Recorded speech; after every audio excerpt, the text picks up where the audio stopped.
Welcome to Delingpole, a Breitbart.com podcast. Here is the podcast host, James Delingpole. Welcome to the Delingpole podcast with me, James Delingpole, and my very special guest, Anne-Marie Waters, the leader of the new political party for Britain. Anne-Marie, I'm really glad that I finally tracked you down, because I know it's quite tough being the leader of any political party, isn't it? As I'm finding out, it's tough to run for leader of a political party.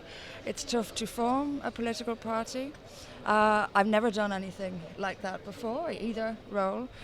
So you learn as you go, and I'm learning a lot at the moment. It's an interesting life I'm living, to be honest. I met you, I think, about 5 years ago at one of the UKIP conferences, and you were speaking. You were pretty much a civilian in those days. You were talking at some fringe event about Islam in Britain, and I did not come away from that meeting thinking, this woman is dangerous. She is a far-right activist or a fascist or anything like that. I just thought, here is an ordinary girl talking common sense stuff that not enough people are saying. And before you came, I read your Wikipedia entry, which has clearly been written by people on the left. People from it quotes the Huffington Post, it quotes the Guardian, and all the way through, it's full of suggestions that you are basically a fascist. Mm-hmm. Tell me, you're not, are you? Look, I'm not it's absurd. It's absolutely absurd. I'm a Democrat. And if anyone who ever listens to me will know that is my consistent message and has been my consistent message for as long as I've been speaking publicly. I believe in democracy. This is not fascism. And I believe that if we had democracy, we wouldn't be having these problems. Because the people are being lied to, just deceived at every opportunity by the media, by the politicians, by the political class. And if we remove that, if the people's voice was actually heard and they were allowed to say what they really think, i.e. we had a democracy, we wouldn't be having many of the problems we have today.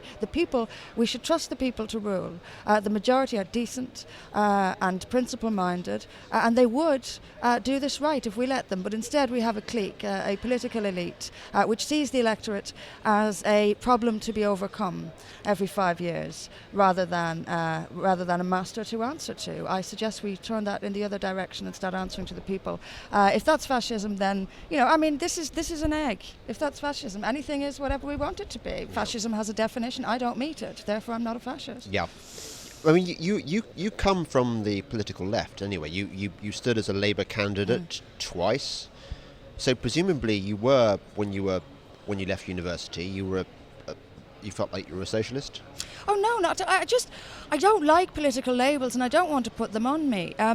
I do all my own thinking for myself, so I don't kind of go to a different philosophy and see whether I agree with that or not.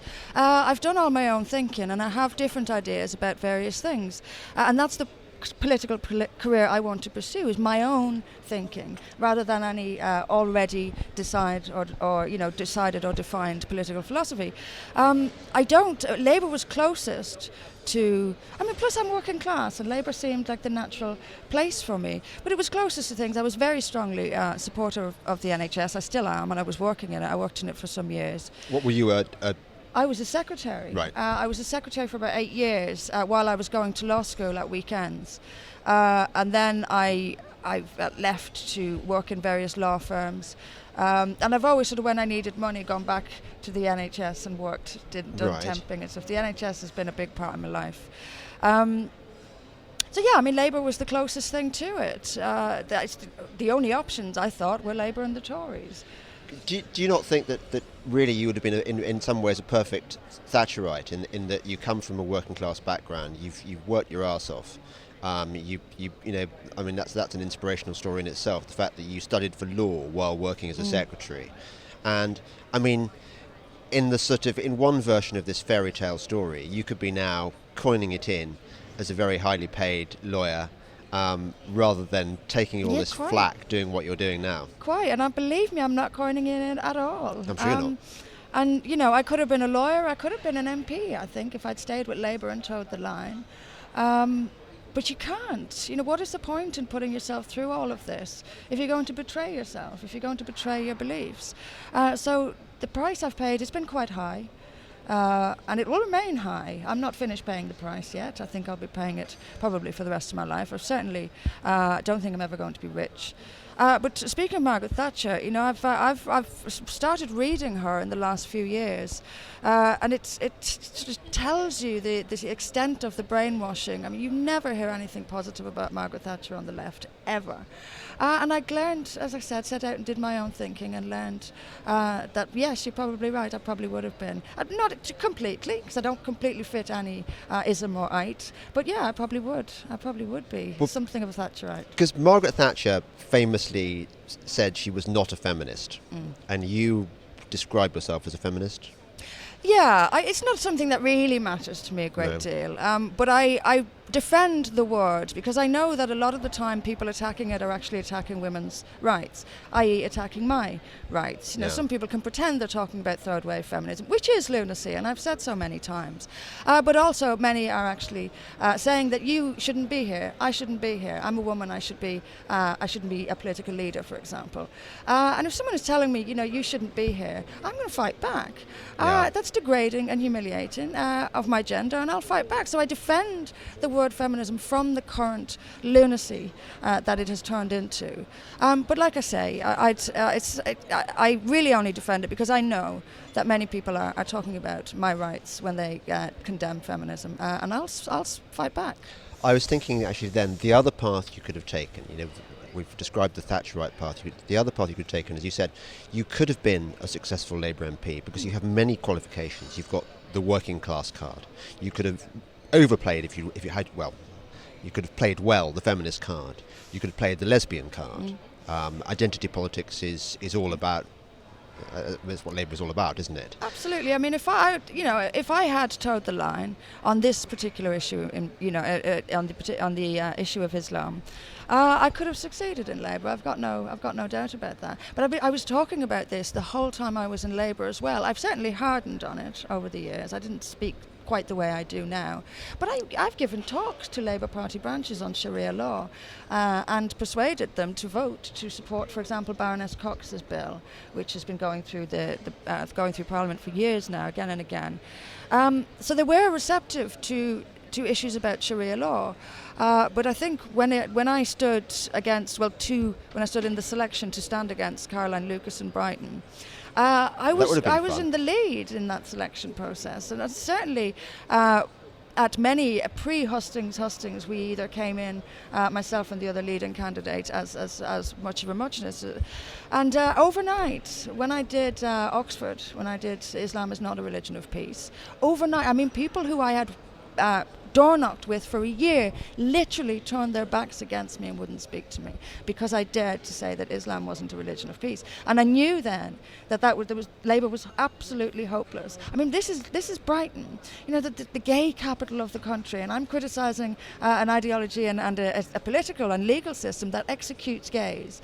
And this is the Labour Party condemning me, fiercely condemning me, because I dared to say it. It was incredible, and I knew then that was it for me with Labour. I was done. Can we actually just dwell on that for a moment, dwell on the absurdity that you sometimes see at marches, gays for Sharia or gays for Palestine or whatever. What would their survival time be in those communities? Well, very short if they're walking through the streets, letting it be known that they're gay. Look, you see gays in Palestine having to flee to Israel. And this is the insanity of it. They'll condemn Israel in no uncertain terms, but loving the Palestinians, the people who would kill them. And you see with women as well. Do you have any theories on this cognitive dissonance? I really think a lot of it is groupthink. They essentially hear someone get applause for something and think that must be right. People I like, people I approve of are applauding that person for saying that. And this repeatedly builds up as sort of a play in your own mind that hasn't been thought through. It's a series of sound bites, a script, if you like, that they never take the time to think through. Partly because they would lose their social circle if they did. I know what it's like to speak your mind to people who don't agree with you, but on the left. They will reject you. You will be in trouble. You will be out of the in-group very quickly, and they'll make life very difficult for you. So it's easier not to question these things and just go along with the crowd. I think that's a much bigger aspect of this than we think, than we are prepared to look at. I think the groupthink, the social issues, the being removed from your social group is a huge, huge issue, and a big reason why people won't think this stuff through, because they might come to a conclusion that gets them kicked out of their in-group. It's interesting you say that from your perspective, because it's certainly something that I've experienced in my own circles, that there is a sort of an acceptable way of thinking which ingratiates you to a particular class. And I know, for example, that I would have a much, much easier time if I were pro-Remain, if I toned down my views on Islam or on even on stuff like economics. It is unacceptable, for example, to speak out against quantitative easing, to speak out against... Really? Yeah, absolutely. It automatically marks you out as a kind of out there, kind of, you're a bit Austrian, you're a bit of a loon, you know. James is all very well, but if only he weren't so extreme. And you've had this even more extremely than I have, and I totally salute you. This is one of the reasons I've been vice versa. Anne-Marie, I've been so desperate to get you on this podcast because I know what utter shit you are going through every day of your life, and I think that people need to know about what you're doing and about. I wanted to find out about your journey. What was the thing? God, I sound like a bloody BBC program now, aren't I? I want to find out what it was that turned you from an ordinary sort of working class girl who might have had a kind of quite a nice life into somebody who swallowed the red pill and chose this life of bravery but also risk and misery. You know, I observe the world around me. I'm quite sensitive, so I take things in quite deeply. I think quite deeply, and I'm quite affected by things. I've always been quite sensitive. And I observe the world around me. I've great interest in the world around me, and I can see from an objective standpoint that the Western world, the world I was born into, my part of the world, our bit of the world, is the only part that I really want to live in. And as a woman, that's particularly pertinent, and as a gay woman, it's pertinent. We have to protect it. We have to protect it. We have to protect it from internal and external threats. I believe very strongly in liberty, and when I was growing up, I always wanted to get out there into the world and experience things and do things. And I was able to because I'm free. And I don't want the generations that follow us to not be free. So I think we have a duty to them. Other people fought so that I could be free. We should do the same for people who are coming. That's just something I feel really, really strongly about. So much so that I wish I didn't. It's bigger than I am, if you like. I sort of wish I didn't feel this way, this strongly about it, but I do. And we're only on this earth once. Let's do what we can do. So were you brought up a Catholic? Yes. And I imagine Dublin, in the 1970s with a spin? Yes. So 70s, it would have been very, old-fashioned by modern standards. Yeah, we were never particularly strict Catholics. And we lived in sort of sprawling suburban inner Dublin. Did you have a horse on your lawn or anything like that? No, we didn't. I thought you were going to ask me if I had a horse. I have seen that though. Oh yeah, you'll definitely see that. Where was I? You were talking about your Dublin. Yes. Yeah, we were never particularly strict Catholics. I went to Mass every Sunday. I went to a Catholic girls' school in inner city Dublin. But when I told my mother, I think I was about 13 or 14, that I wasn't going to go to Mass anymore, she said, fine, it's up to you. Right. So we were never particularly strict. So yeah, I a normal everyday upbringing really. I don't think. I mean, Dublin Dublin is very different to the rest of Ireland, Right. culturally, and also in Quite the 80s. cosmopolitan. Yeah, I mean it's the only sort of big city in Ireland, and I always sort of think there are three islands. There's Dublin, there's Northern Ireland, and then there's the rest of the Republic of Ireland. Yeah. That it's very, very different to the rest. So the attitudes were still very conservative in most of Ireland, in rural Ireland, but in Dublin things were changing, and I think my generation in secondary school, for example, we were already starting to question the church, and it wasn't. I think I came of age around the time of Father Ted, and when Yes. when the country was starting to rebel against the Catholic Church, which I saw as a positive thing. I mean, I saw the child abuse. Scandals with the Catholic priests. I wasn't personally affected by it, but I do know people who were. So I was sort of anti-Catholic Church in my teens because I could see the abuses they were getting away with. And this, I guess, made me interested in religion, particularly from a young woman's perspective. And that brought me eventually to Islam. That attitude was, when I saw Islam, I thought, blimey. So what was was there a moment when you saw something that made you think, hang on a second, this isn't right, this is not like other religions? It was gradual, really. It's various different things that I'd seen myself over the years.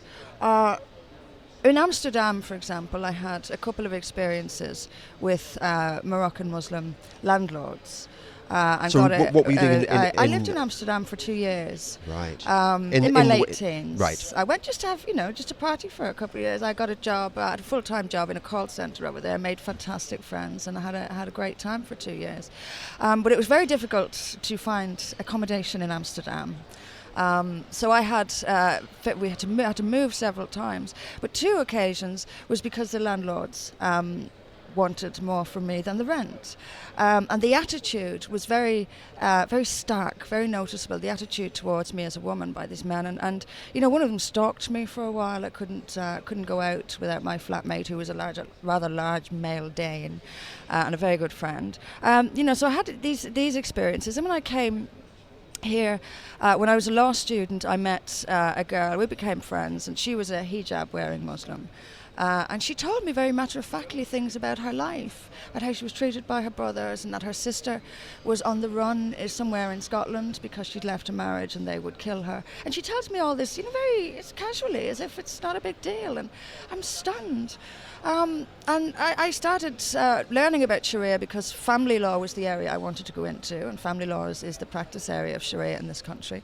And the more I learned about it, the more shocked and disgusted I became. I then started learning about Islam itself, looking at migration from the Muslim world into the West, and what I saw terrified me. And I thought, we've got to stand up to this. We've got to stand up to this if we want any kind of future for Western generations to come. You're listening to the Delingpole podcast with me, James Delingpole, and my very special guest, Anne-Marie Waters, the leader of the For Britain Party.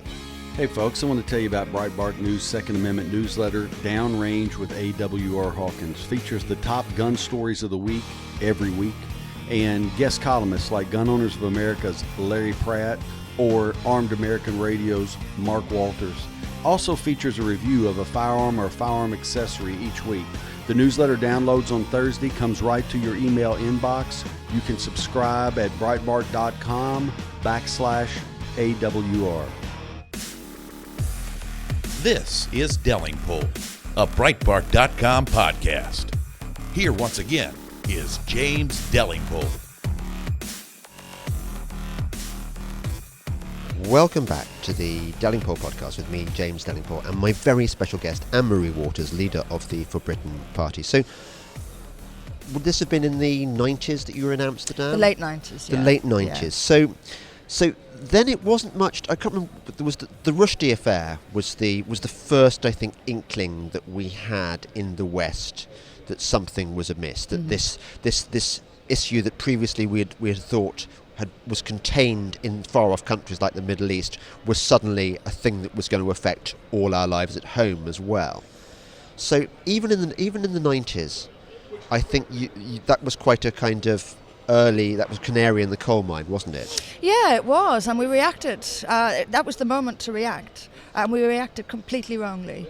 We reacted with appeasement, with the Salman Rushdie affair. They should have been told in no uncertain terms that while this is a free country, we will not have this burning of books, intimidation, threatening, and violent behaviour because you're offended. This is a free country. You're going to have to live with being offended, and we should have done that. But instead, across the board, the response was, "Oh, well, they're offended." It was absurd, and it was historical, and it was a historic mistake. It's interesting that you mentioned that, because in my early days as a journalist, I used to work on the diary of the Telegraph, the Peterborough column. And one of my assignments one day was to go and attend this meeting of Muslims in Kensington Library, I think it was held in. And it was, I think they were demanding Sharia for Britain. And I went along as a sort of, as you might go to see a freak show, really. It was a sort of curiosity thing. And I looked at these guys, and they were all in absolute earnest. They were all, they had all the beards and stuff, and quite a lot of them were white converts, white guys with the beards and stuff. Some of them quite aristocratic ones. I mean, I think they're sort of known in the community.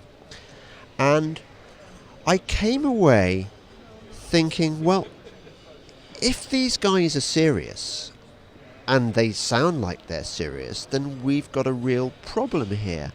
But I can't quite believe that they can be serious. They sound so... Their sincerity was almost alien to our culture, which is all about irony and about, well, they don't really mean it. These guys... I see what it's a bit like.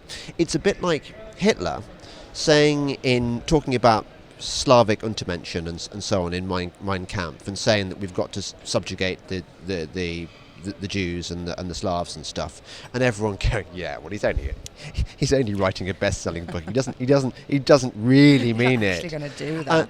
And you're right. We've sleptwalked into this problem, and I don't just think it's an Islam thing. I think it's to do with the philosophy. Would you agree with this? The philosophy of multiculturalism that was very fashionable in the 1970s, that people like Roy Jenkins, the Labour Home Secretary, championed. This idea that we shouldn't judge other cultures by our own standards. We should just accept that everyone had different values, and that we shouldn't privilege one culture over another. Is that when it went wrong? Absolutely. What we did was denigrate our own culture. And multiculturalism denigrates our culture. It's telling us that all cultures are the same, when they're observably not. Now, the culture that produces the most, none of us are perfect, but the most civilized behavior, the most peace, is one that is superior to one which is frequently violent and oppressive, and with brutal punishments for private lives, for example.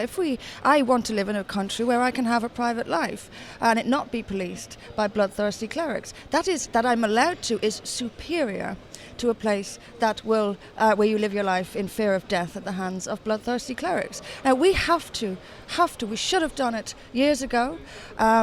Doing it now, we let it become controversial by not doing it. So now it's controversial to say that Western culture is superior to other cultures. And this is a big part of the mistake that we've made. We lost faith in ourselves. In a way, there was an arrogance about it. It's a narcissism mixed with self-loathing, really, and that we're so important that we can hate ourselves and it'll have no impact on us. It is having an impact. We're throwing away our own culture, and we will, if we continue on this trajectory, we will find ourselves submitting in more and more ways to a dominant, violent, alien culture. And I don't make any apology for calling it that, because that is what it is.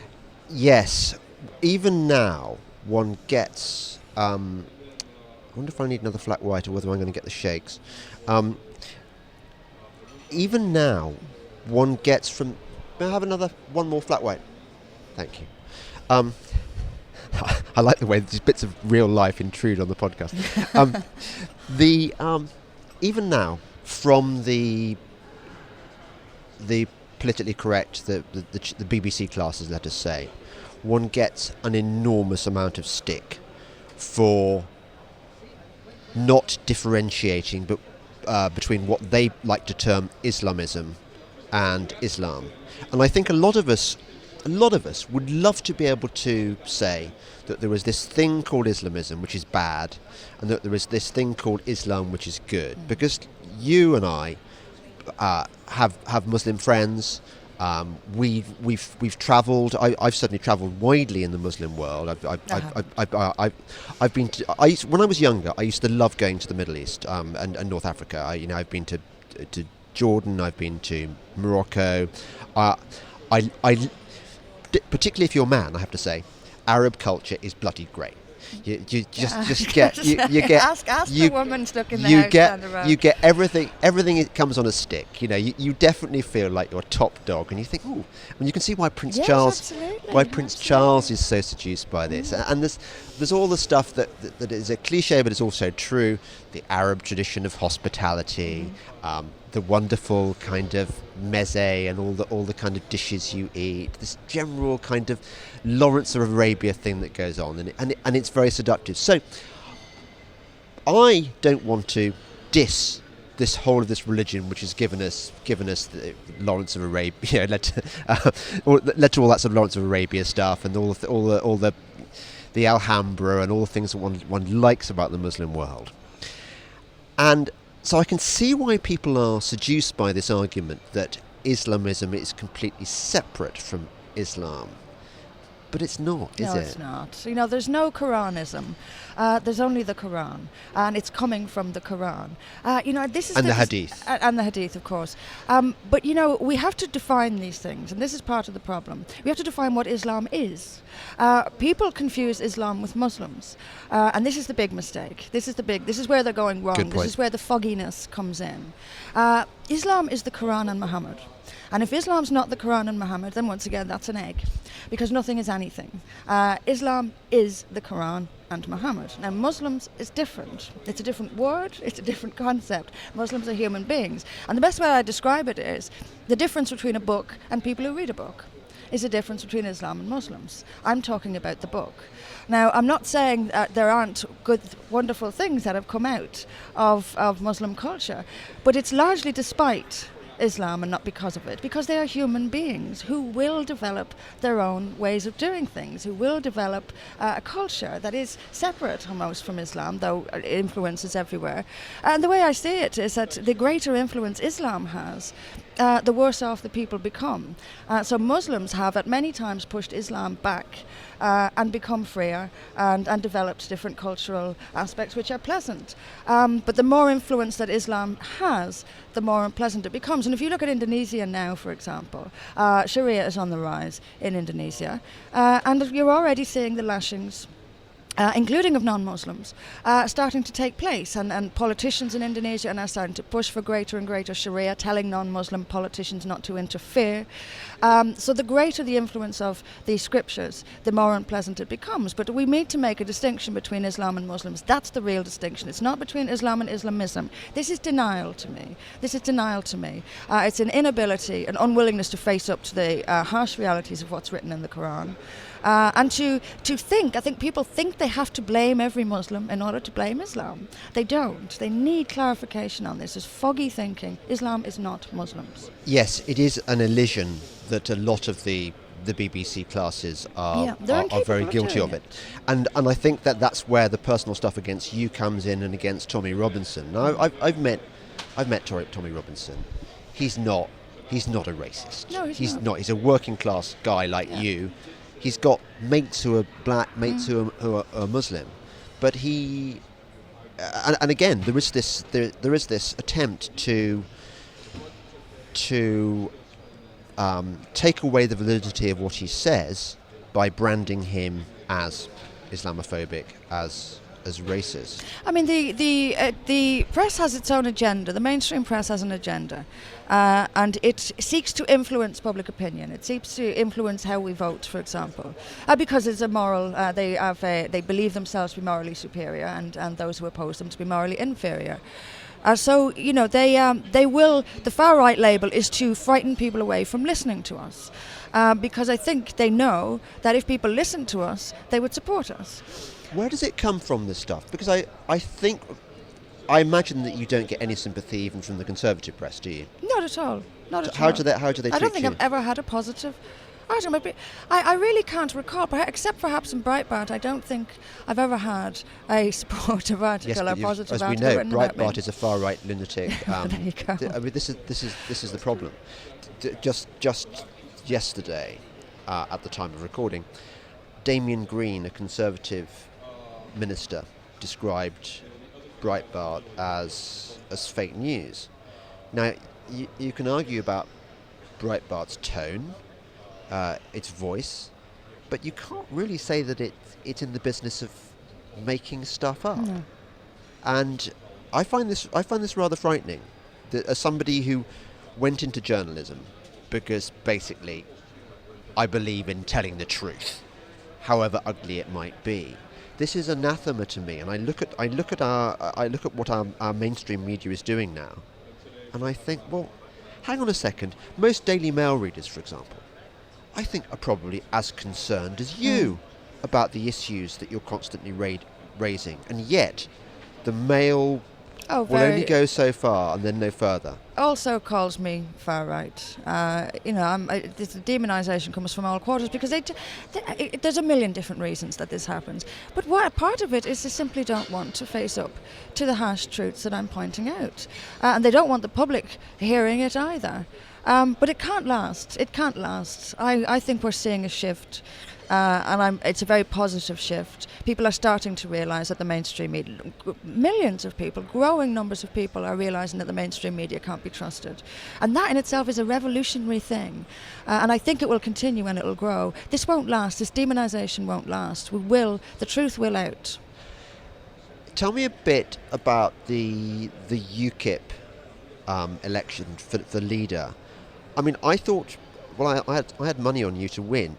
And you cost me bloody 50 quid, Anne-Marie. But I thought that, do you think that actually, how can I ask this without getting myself into legal trouble? Yeah, was it rigged? I haven't really given that any thought. What I will say about it is rather, it did work out very, very well for the establishment of UKIP. It worked out remarkably well for them. I have absolutely nothing would surprise me in party politics. Nothing surprises me. I mean, I'm not saying it was. I'm not saying it wasn't. It did work out very well for them. But look, that's politics. That's politics. It is possible that I can't see where he got all that support from. But then I didn't know anyone who voted for Paul Nuttall either. So it's all very strange, but it's the past now. It's the past now. Part of me, I mean, to be honest with you, when I was sitting in that room as they were going through the names and saying where we came and what have you, my overwhelming thought was, if I win this, I'm going to have to go downstairs in front of this audience, give a speech to a room where people will be walking out. Yes. They will get up and walk out. While I'm speaking, in order to virtue and I'll signal. do this, yes, right, and because they'll be genuinely against me, and I'll be doing all this in front of the world's cameras, and I thought to myself, and when I was named as second place, the sense of relief that I didn't have to do that was incredible, and also that I didn't have to rule a party or lead a party where vast numbers of them are fervently opposed to me. So in a way, it's worked out better than it could have. Second position was if I was going to lose, I wanted to be second, as is probably common sense. But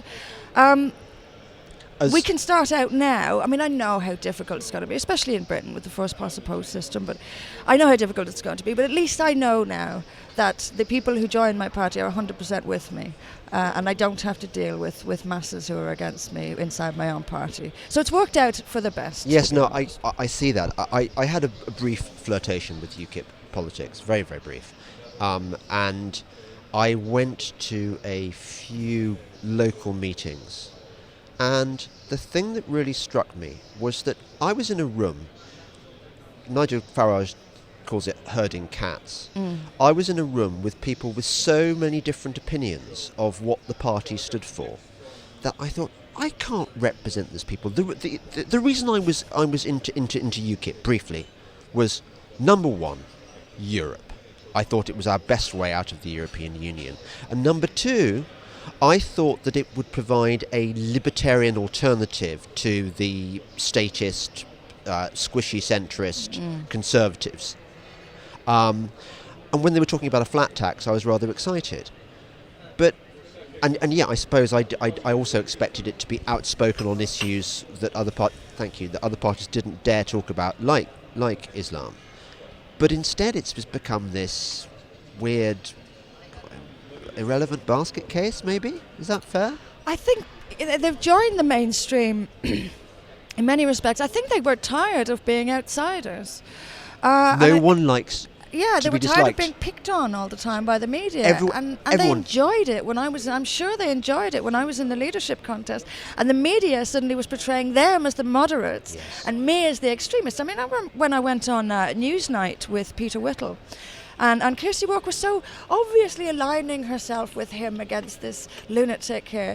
And I think they enjoyed not being bullied for a change and joined in the bullying instead. And I think that's the party's sort of moving itself into that position where it's tired of being attacked and wants to be more mainstream. Anne-Marie, we can talk about this more in the next section, but in my experience, people are moral cowards and physical cowards more often than not. I've experienced this so many times on programs like Question Times or Any Questions, where I've been on this panel, BBC chosen panel, and I'm with a Conservative MP, and the Conservative MP goes in his head or her head, they go, thank God for that. I am not going to be the most right-wing person on this panel. I can now play off against James Delingpole and I can make myself look reasonable. They all do it. Yeah. The only one I can think of that doesn't do it is Jacob Rees-Mogg. I think he's the only one with any integrity. I'm just trying to think who else there is. Okay, there were sort of less well-known players, but they all get bought off by the system. They all get given jobs. I've talked to several kind of Tory MPs of my persuasion, and they get given tiny little jobs in the government, tiny little posts, and they say, "Mate, I can't go on your podcast anymore and tell it like it is because more than my job's worth." That's what politics is like, and I think that's why your new party is the only thing you could have done. Yeah. It's your baby, it was. and it's your issue. You're listening to the Delingpole podcast with me, James Delingpole, and my very special guest, Anne-Marie Waters, leader of the For Britain Party. Sonny Johnson brings her cutting-edge conservative commentary to SiriusXM Patriot every week on Sonny's Corner. I didn't learn conservatism from Rush Limbaugh, Sean Hannity, or Mark Levin. No conservative showed up in my school, my neighborhood, or anywhere in my intellectual orbit. I got all my conservatives from my unknowing but conservative principle practicing family and hip-hop. Sonny's Corner, every Saturday at noon East on Breitbart News Saturday. SiriusXM Patriot 125. This is Delingpole, a Breitbart.com podcast. Here once again is James Delingpole. Welcome back to the Delingpole podcast with me, James Delingpole, and my very special guest, Anne-Marie Waters, the leader of the For Britain Party. We were talking in the previous section about bravery, and I think that what you are doing is very brave. It's got to have made you a target, has it not? Several. It's upsetting. It's upsetting what I read about myself in the papers, and something that occurs to me is everyone I've ever known, all my old friends, anyone I've, could potentially read this and think she's lost her mind. Because the way I'm portrayed. A friend phoned me and said, "Who is this person I'm reading about in the papers?" I find this quite upsetting. This is the hardest part of it to me. But as for physical violence, I'm not necessarily afraid of that. I take quite a philosophical approach to it. Of what will be, will be. But I'm actually more afraid of what happens if we don't fight back than I am of fighting back. So I'm not, people call me brave all the time, but actually I think, I'm not unafraid. I'm just more afraid of living in a Sharia society than I am of fighting back and even being killed. I would rather be killed than live in a Sharia society, and that is the truth. Are the police at all helpful to you? Oh, they're always very nice. Yes, I mean when we went through the Muhammad, when I was setting up the Muhammad cartoon exhibition, which I cancelled because of my family. So tell me about that. You tried to set up a Muhammad cartoon exhibition. Not long after Charlie Hebdo. Where was that going to be? Well, we had a venue in central London. I won't tell you where. No. But we had in any case, the owner of the venue pulled out, and she was extremely apologetic about it. But totally understandable. I would love to do it. Because I had contacted all these venues and told them I wanted to put on an exhibition. Several came back. Yeah. I said, okay, the exhibition is of cartoons of Muhammad. Oh, and then by the way. Silence. Did not hear from them again. Yes. After a few days with this woman, she was wonderful. You know, she came back after a few days. I thought I wasn't going to hear from her again. And she said, basically, Sode, let's do it. In the name of free speech, let's do it. In any case, by the end, she said, look, I'm so sorry. I have to worry about my neighbours. I have to worry about my insurance policy. I have to worry about violence. I'm so sorry. I can't do it. And by that time, it was falling apart anyway. But my family were very upset about it. And we had sort of, terror police at the door checking our house, the security of our house, and we had to put in various different security measures. And this was a really dark period of my life, to be honest. But the police are very kind, and I think, as they try to be politically neutral, you can often tell that if they could, they would be on your side. And I think this is a huge issue with the police. People often blame the police for the politically correct nonsense and the non-police, non-law enforcing that we have now. But I think that most officers themselves wish someone would change it. Where does this come from then? It comes from the left-wing domination of the public sector. The slow march through the institutions. They've got the CPS, they've got the police, they've got the NHS, they've got the education system, they've got universities, all dancing to a hard left tune. And it is a hard left tune. We don't necessarily recognise it as hard left anymore because it's become so mainstream. They've managed to hijack the mainstream and make it their own. And we're seeing it through the institutions, but it's most important in the justice system, to my mind, because people are being killed and raped, and we need justice. We need to stop these things from happening, and that happens when you have justice. Crimes go down when crimes are punished, and we have a free-for-all, especially regarding sexual abuse. We're in a dire situation, and policing is a huge priority to me. We have to turn this around. We have to get rid of this left-wing. They've turned the police into social workers, into considering emotional feelings, and that's got nothing to do with the police, nothing at all. And I don't see why they're at gay prides and rainbowing up their cars either. What's gay pride got to do with police? Stay out of it. They send out tweets about National Coming Out Day. What the hell has Coming Out Day got to do with the police? Stay out of it. These are social issues. And if there's a social reason for a crime, that's for the politicians to deal with. It's of no concern to the police. They should be dispassionately, objectively enforcing the law. Social reasons behind crime are for politicians, not for police. But the role has been completely blurred. They are now social workers. Do you find on your travels anything that gives you hope? For example, do you get responses from ordinary people that makes all the suffering you're going through worthwhile? Absolutely. I'm contacted every day. It's the most common thing I'm told is I'm so desperately worried about my children and what kind of Britain they're going to be living in.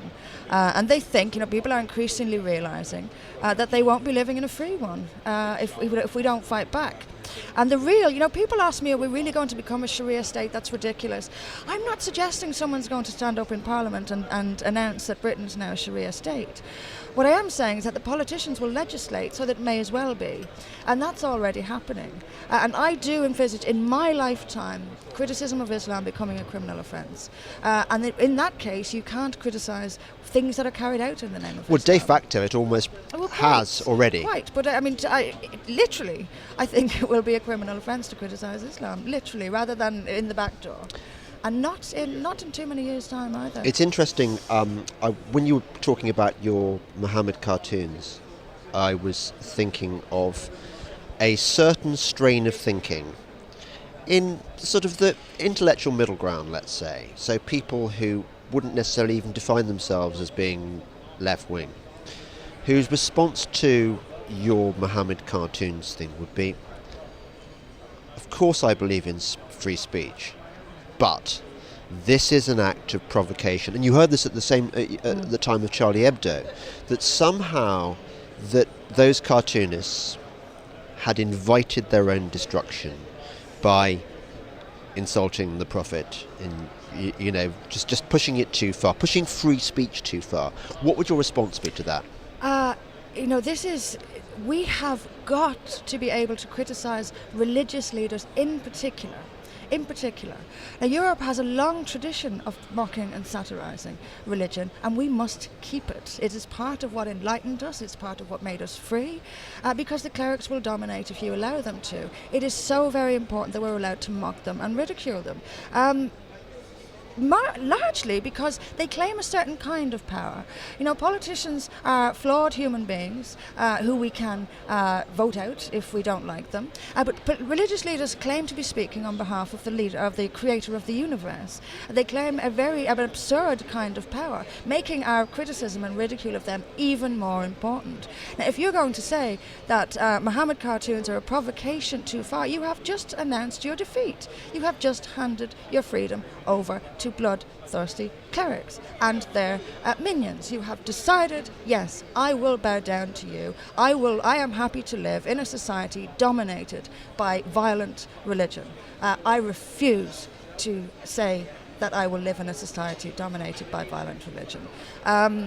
It was, and the Muhammad cartoons, I probably would have had to go on the run if I'd gone through with it. Yes. And my better decision was to spend hopefully the next 20, 30, 40 years of my life fighting it differently than to ruin it with this.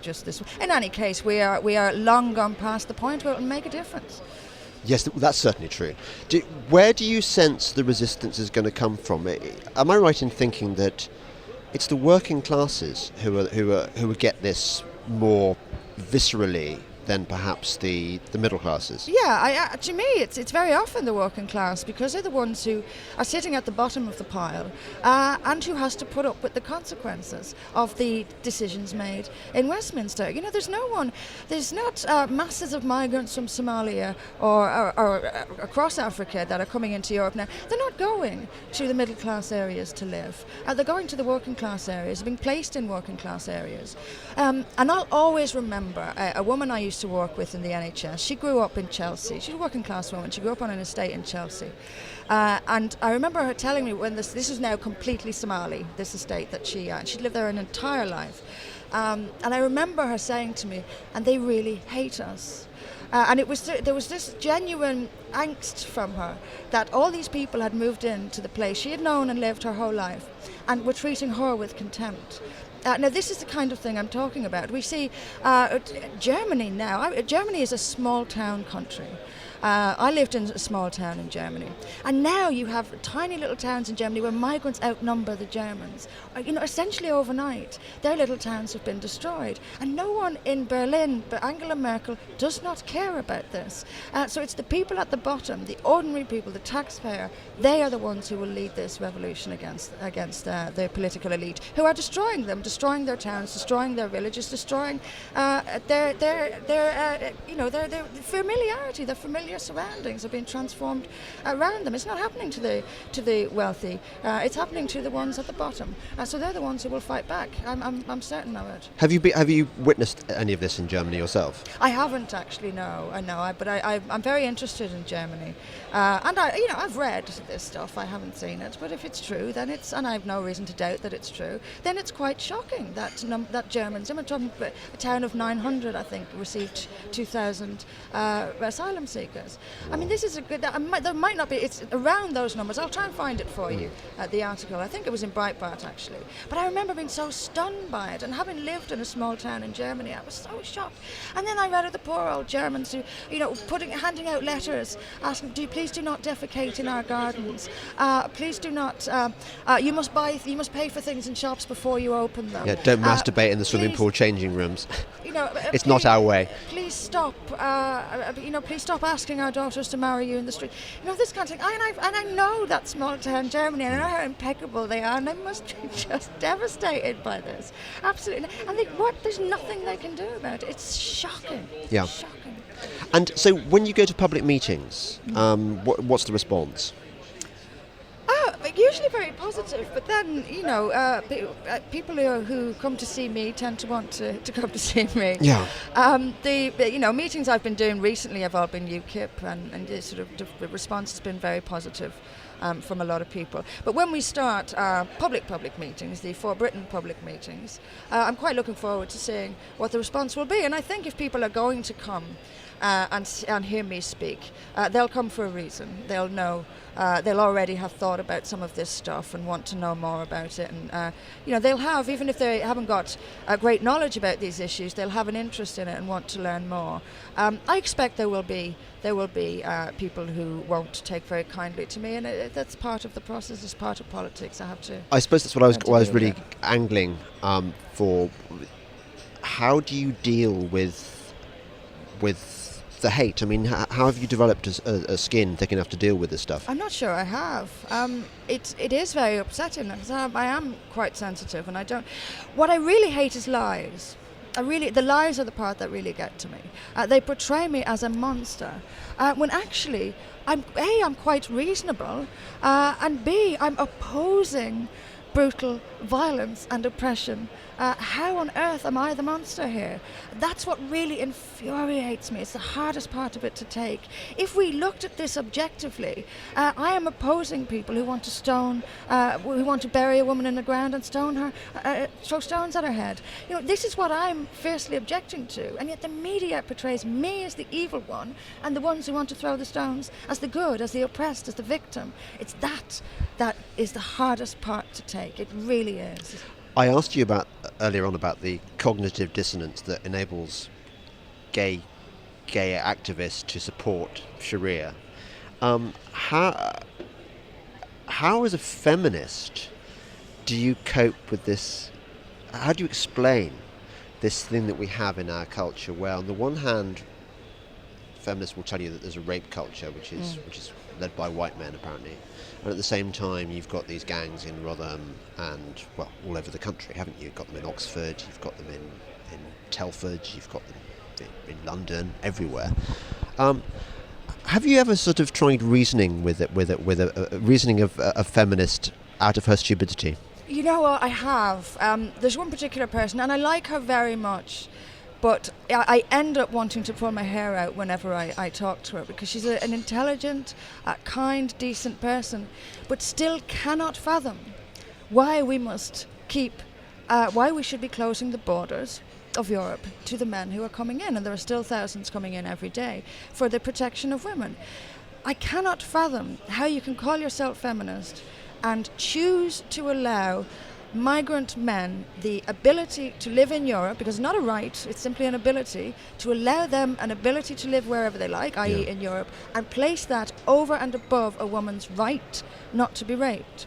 I cannot fathom it, and I've explained it in the plainest English I can muster, and it still doesn't go in. It just doesn't go in. There's a massive obsession with race. I think the hard left is obsessed with race anyway, and I think the hard left have hijacked feminism as they have everything else. And they're obsessed with race, and because these people are brown-skinned, we cannot criticise them. It's a marker, they see it as colonialism, like white people lording it over non-white people. How dare they? This is how they see it. They're obsessed with this.